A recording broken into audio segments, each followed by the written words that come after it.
Hello everybody, it is Sunday, which means that it is time to react to another installment of Stormlight Archive, Wind and Shoot, the 5th book. So I will be reacting to chapters 5 and 6 today. Chapter 5 is from the perspective of Shallan, chapter 6 is from the perspective of Kaladin.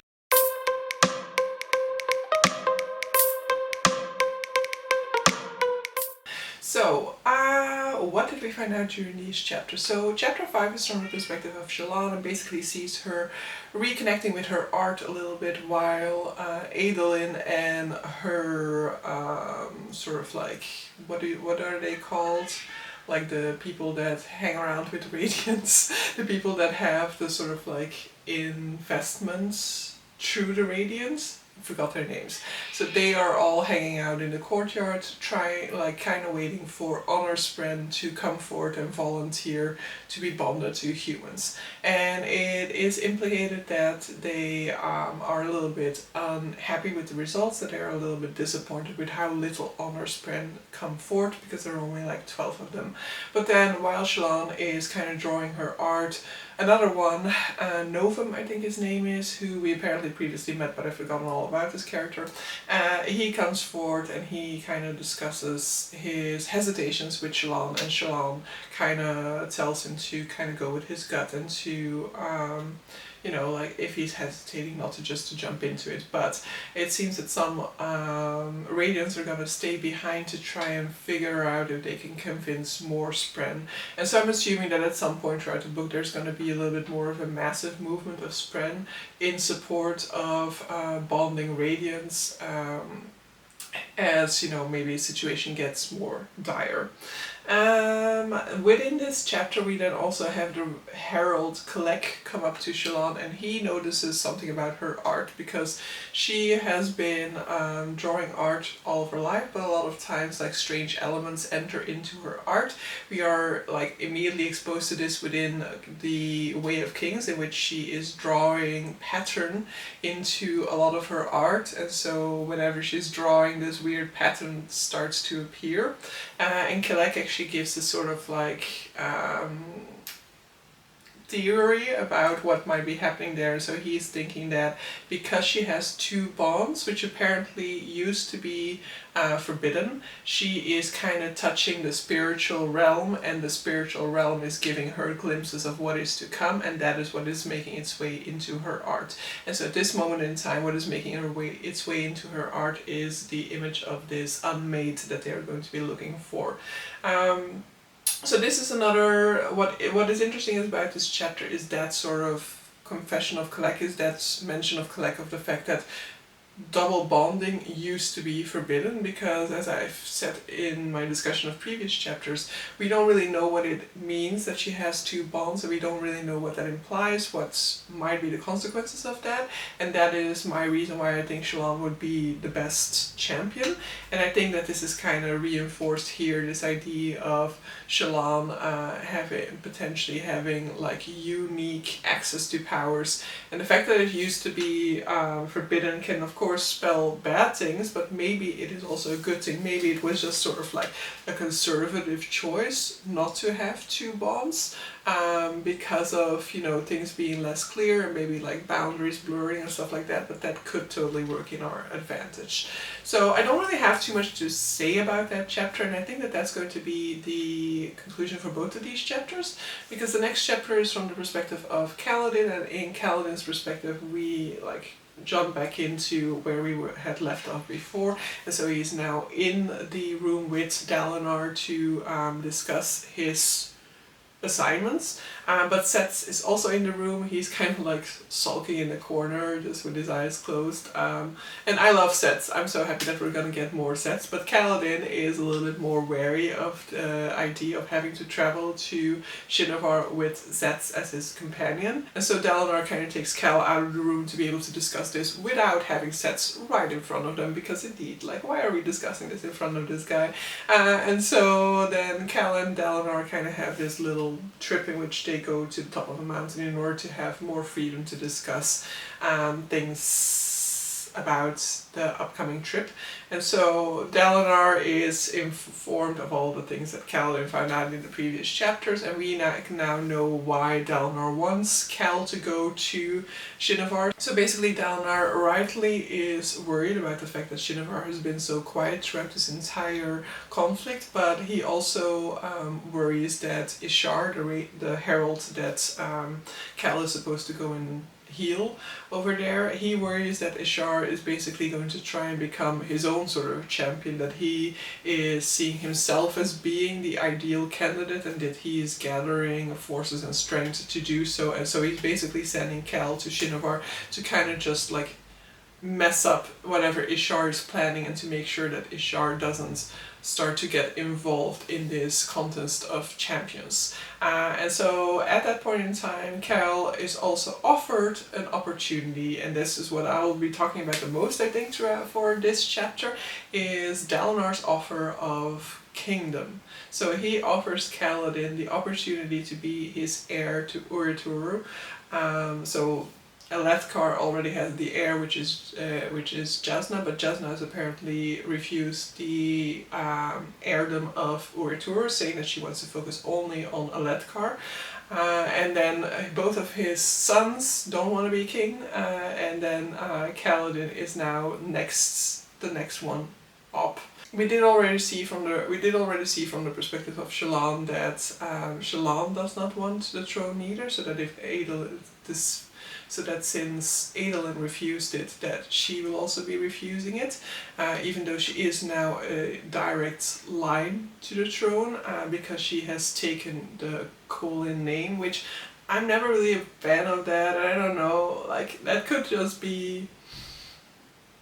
The explanation for it, I think, is nice. I think it's also just a little bit like US tinted, but it happens in many cultures, so it's not just the US, of course, but it's just such a non-part of my culture, I guess, that it always kind of, I don't know, I'm wary about the idea of changing your name to your husband's name, I guess. And so I see the first times that I actually really saw it and thought about it was in like American literature, because before that I didn't even really think about the fact that this is a practice. And I don't know, it just seems, I am not really a fan of this, and so Shallan taking Adolin's last name, I'm like, okay, so Dalinar needed her last name for the succession. But on the other hand, I'm like, yeah, but Shallan also, there aren't many people in her family, right? So who is carrying on her family name? And of course she's a woman, so considering it takes the same sort of last name succession convention as most of the Western world, then her last name would disappear if she were to give birth. But still, I don't know, it's just like,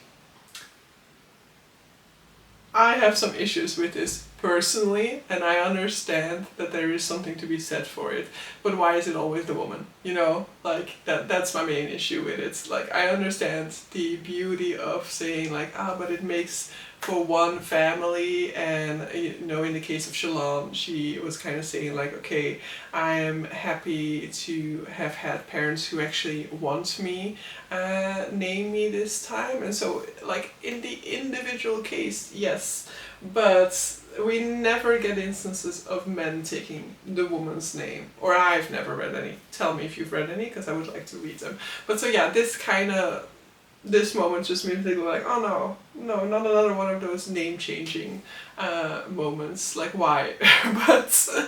but regardless, this is not what I was going to discuss here. So Cal is now offered the kingdom, and he is reluctant to accept, and his main reason for that is because, you know, it's already a huge step for him to have to deal with the fact that he's a light eyes now, but that would make him a nobleman, and that's basically like everything that he is despised most of his life, because the nobility has treated him poorly.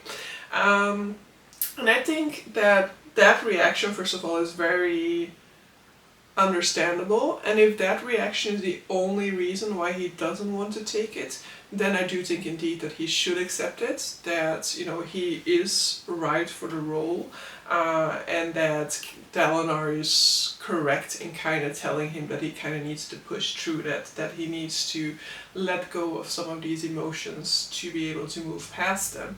But is Kaladin right for this job?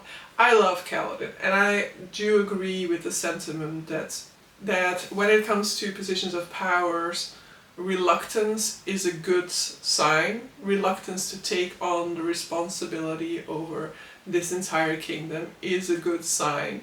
I don't know whether I want Cal to be the one, because, you know, Kaladin is a great person in terms of leadership. He has a great leadership role, he's very natural at it, but he also cares immensely, which first of all is a positive, let's be fair about that. But in terms of his mental state, I'm like, but poor Kaladin, if he loses people, he will take that like so harshly. And on the other hand, I'm mainly like, but I want Cal to be like the first therapist, and for that to be his role. I just want him to be Outtro's therapist for the rest of his days, you know? I don't want him to become the king. But do I want anybody to become the king? Yes, Adolin.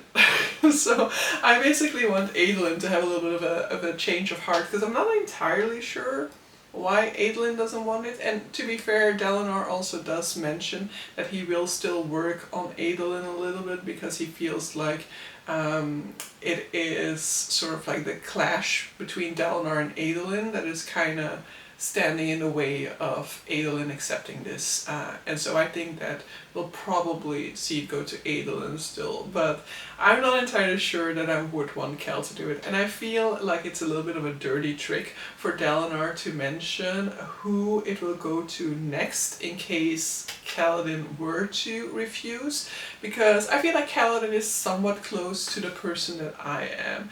And in my case, if I were to be informed like this is the next person, and I knew it's a person that they don't actually want to ask this to, because they don't really know them all that well. Seems like a nice chap, but do we really know all that much about him? I would feel sort of like honor bound to say yes because of knowing that, whereas that shouldn't be my responsibility, you know? It should be Dalinar's responsibility to look for the next best person, but the fact that he's given that information to Kaladin will also impact Kaladin's decision making, and Kaladin is definitely the type of person who will also take that into mind and will be like, do I really want to make Dalinar go to these people who are his lesser choices? Do I really want to put that on Dalinar rather than it being Dalinar who's putting this on him? But so yeah, I don't know whether I want Kaladin in that role, because I think Kaladin's best moments are the light-hearted moments that he's very sporadically had throughout the series, and as a king you don't really tend to have many of those because you have so much responsibility and so much to tackle all the time, that I feel like a duty-bound person like Kaladin is going to somewhat drown in that role. So yeah, I don't want him to say yes, but maybe it will end up happening, and I do think that Kaladin is fit for the role. I just don't want to see him have to take up that role. But so yeah, that I think is more or less what I wanted to talk about with these particular sections. And I feel like next we will finally be moving into Shinohar, because I've been really waiting for that moment, and I'm like, stop building it up.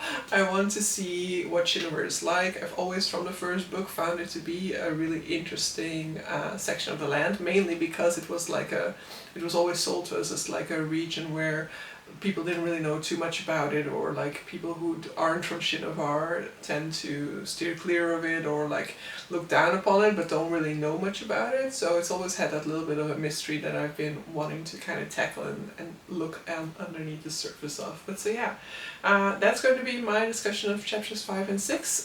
Definitely stay tuned if you want to see more of my reactions for Wind and Truth, and yeah, enjoy the rest of your day. See you guys for the next one. Bye!